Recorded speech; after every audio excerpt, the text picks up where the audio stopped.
Did you say you've seen a UFO? Yeah, in Georgia, I was in Washington, Georgia, writing a different story all about Confederate gold, and I was on this old farm, and it was an orb above the tree line that just went up and down and left and right, like the sign of the cross, and it stayed there. And I thought, I'm skeptical of everything. I really very skeptical of everything, but it stayed there. And this gentleman at the house, he had this sweet rifle with an awesome scope. And I'm looking at the UFO through the scope, and I'm like, I don't know what that is. It's not a helicopter. It's not a plane. I can see the stars. I can see other planes, and it just stayed there, and then it just disappeared. And I saw another one about a week later in the same area, and so I started asking around. And this was a very like Baptist neighborhood, so it's very taboo to talk about anything like that. But once you kind of hang out with them and they get to know you, despite my Yankee accent, they were like telling me, my grandma saw a UFO land in their yard, and I saw a guy who's a meteorologist, a historian, hates UFOs, hates aliens. But I asked him about that, and he's like, we've all seen it. We have no idea what it is. I talked to the DEA, asked if it was like a helicopter looking for crops. No one knows. There wasn't an Air Force base nearby, but that one I just can't explain, and it's weird because when Jimmy Carter was running for governor in Georgia, you can go back and see him tell a very similar story about seeing an orb above the tree line, about like by Knights of Columbus. That when, Yeah. when when he saw it, it changed him forever. Carter, not a good president, but he to his credit, at least when he was campaigning for presidency, he did call on disclosure. And then the story goes that Bush, who was in the CIA at that point, said, "No way, we're not doing anything," and that was it. But whatever Carter saw, it does sound like what I saw, and all these people in this town in Georgia. Very strange. But I mean, that's how many years later from by the time you saw it? 40 Oh years? I yeah, mean, I don't know, decades, decades, right? So you think decades. that if it was a government thing, they would have evolved the tech by now? 40 Yeah, years. I mean, yep, it seems like they would have yep. not I been doing the agree. same thing over and over I and over agree. again. I agree. I So agree. I mean, it's so funny. They had all these stories about seeing the saucers, but yeah, the orb. I really don't know what it is. I don't know how to explain that one. And I mm, wish Carter had some sort of picture of it so I could say it looked, and moved like how I saw mine. But it moved him the same way it moved me. It was very, mm, very concerning to see something in the sky and it make no sense. But again, I think we're all tricked easily, and a lot of stuff up there is yeah. some sort of optical illusion. But it wasn't a satellite, as far as I can tell. Wasn't an A international drone? space station. Could be a drone for sure. Could be a drone for sure. And maybe he saw one, because I wouldn't put it past the government to have stuff like that all those years Back ago. then. Yeah. Yeah, yeah, Yeah, it would be nice to know. I mean, too bad we don't have a picture from what he saw because maybe it's kind of like planes, they haven't changed shape in yeah. 40, 50 years, but they've certainly improved. And so Yeah. maybe this orb, when he saw it was kind of like first generation orb, and by the time you saw it, it's like 12th generation orb. Or it just so happens that the aliens that visit that area don't have the funding that the other aliens have. No, we just got the same orb this whole time. But yeah, I mean, Yeah. he was contacted by like major people in the UFO community back then, and you can look it up. He sent out a whole report on what he saw. Listen, he took it very seriously, and and that was it. And then he never talked about it again after being allegedly, he was told by Bush to forget about it, and he never talked about it Uh-huh. again. Okay, so this sounds that leads me even more so to think that this is just like a government psyop to Mhm, get us to build more weapons.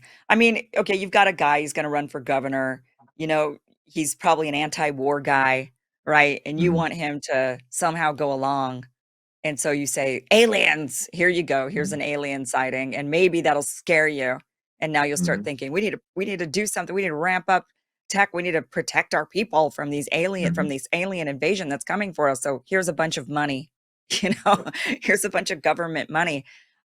That's because I think really if I were an alien, I would just show myself to everybody. I wouldn't need to be shrouded in any secrecy, especially if I had that kind of tech. I wouldn't be afraid of people at all. I'd be like, "Oh, you peons, you guys don't have anything on Mhm. us. I mean, we could Right. destroy you in a minute, but we're not. We're peaceful. So here we are." And I don't. So for me, I guess I just don't. Why would an alien only show themselves to the leaders, right? It just so Mhm, happens that only they have access.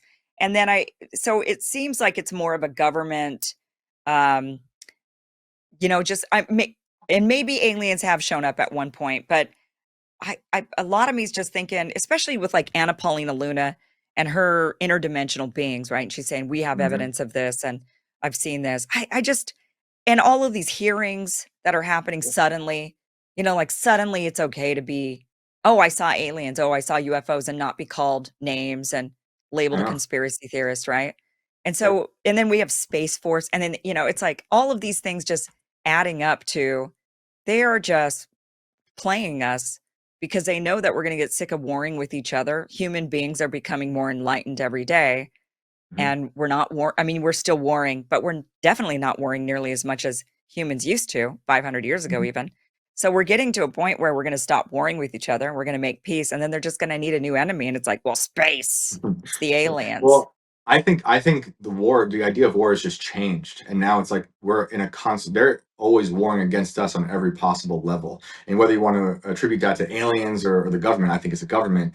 It's like I Yeah. think we're human suffering is so widespread and constant now that people have just become so nonchalant with it, and we just go about our days.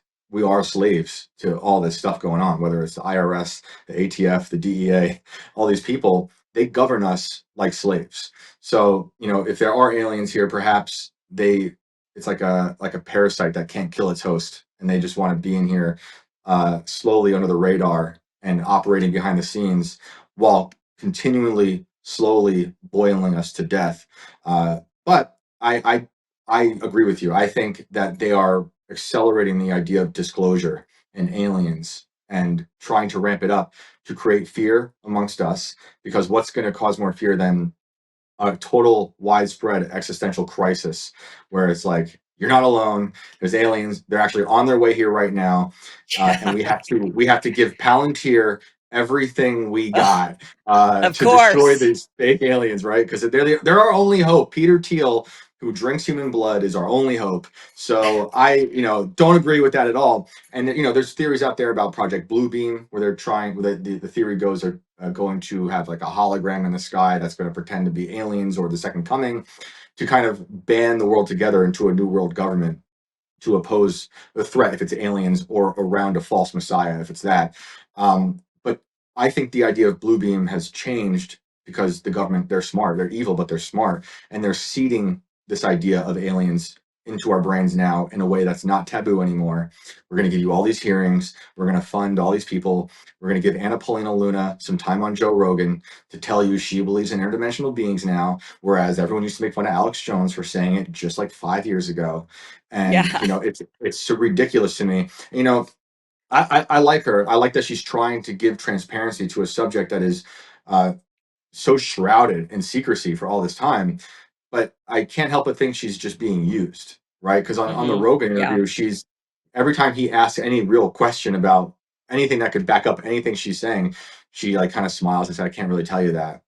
And I hate that. I did a show with Rep Yeah. Burleson, another guy I like. He's on that same committee, and I asked him, I told him the thing that really frustrates me about these hearings is that the second you ask these witnesses a serious question, they always say, I can't answer that until we're behind closed doors. Then he tells Right. me it gets even worse because we get behind closed doors and they say, we still can't tell you. So I think they're just being, I think a lot of these people are being used. Maybe some of them are actually actively trying to sow like chaos in that community. But I think they're being used to kind of get us all in line with this idea that there might be some sort of invasion. Like a good example is when they're talking about a few weeks ago, Ghislaine Maxwell getting pardoned. That Hmm. same day, all of a sudden, there's a hostile alien probe hurtling towards Earth.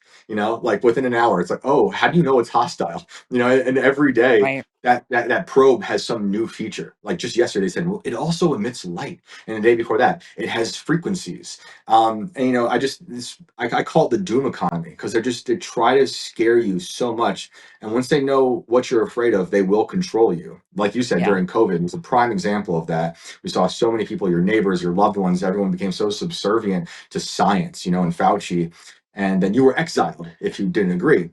The same Right. thing's going to happen if they keep ramping this up, because it was just 10 years ago when the New York Times put out an article where they literally said our government was in possession of a vehicle not of this earth, right? And it was just like, okay, Right. no one really cared. No one really cared. I care. I was like, that's a crazy phrase to put in the New York Times. But now it's becoming more normal to have these conversations. We are sending people like Rhett Burleson to Mexico to have these conferences about what they call the boogosphere. There's a sphere thing going on as well, where people are seeing spheres here and there, and they're capturing spheres. I personally think it's all bogus. But Mhm. it's very interesting. I think it's interesting to keep an eye on why it's happening and why they're allowing it to not be taboo now, why we're funding it, and what the outcome's going to be. Because I do think, like what you're saying, it's going to ramp up into the military industrial complex, evolving into an even bigger death machine. Yeah, the space race, it's a new space race, the space It arms is. It race, is. Yeah. right? But I bet, at some point you'd have to have a real enemy. I mean, you can't, It's us. I We're their enemy. I think. I think the people that the powers that be see us as their enemy, but they mhm, could create that enemy as a false, like any false flag would work. yeah, And if you go back and see things like Operation Northwoods, where our government planned on creating an enemy to they were willing to kill our own citizens to blame it on Cuba, right? So then just right, mutate that into the alien story, and you can do anything you want. And if you want to take Annie Jacobson's story as fact, that if you believe it, then you know that they've been willing to try to mutate people to look like aliens. And now with AI involved, and these people, I truly believe most of those AI people that are transhumanists, and they don't like us. They don't like humanity, mhm, and they are going to be used to. And it's going to be weird because on two fronts, they're going to be used as a military-industrial complex to fight the aliens, but they'll probably also be creating fake. Their technology will be creating the images to trick people. With the AI the way it's going. So I think they could create that enemy. But for now, the humans, the citizens, are their enemy. Thank you for watching this clip from the full Kim Iverson show, which you can catch Monday through Friday, 2 p.m. Pacific, 5 p.m. Eastern at KimIversonShow.com. It is free for you to watch. Again, 2 p.m. Pacific, 5 p.m. Eastern, KimIversonShow.com. See you there.